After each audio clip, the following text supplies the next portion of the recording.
sallam. Thot Allahu azza wa jall gjithashtu, "Falladhina amanu bihi", ata të cilët besuan në Muhammedin sallallahu alaihi wasallam, wa azzaruhu wa nasaruhu, dhe e nderuan dhe e ndihmuan kur ishte në vështirësi. Wattaba'u an-nura alladhi unzila ma'ah, dhe e ndjekën dritën që i ka zbrit Muhammedi sallallahu alaihi wasallam. Allahu azza wa jall këtë Kur'an e quajti dritë e vëllezër. Nur. Për emrave të Kur'anit është nur, sa është dritë. Prandaj me këtë dritë duhesh ta ndriçojësh zemrën tënde. Kur'ani është dritë. Andaj ne e gjejmë vështirë, pse se kemi lidhjen të mirë me librin e Zotit.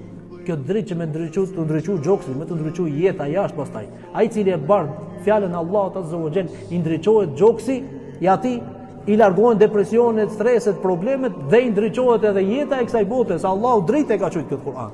Dritë e çon. Prandaj duhet që më përpjek besimtari sa të gjallë ta mëson që këtë libër. Mos shkon te Allahu azza wa jall pa më mësu fjalën e tij. Nuk thon përmend është më e mira, po thon me mësu, me lexu. Sa është dritë.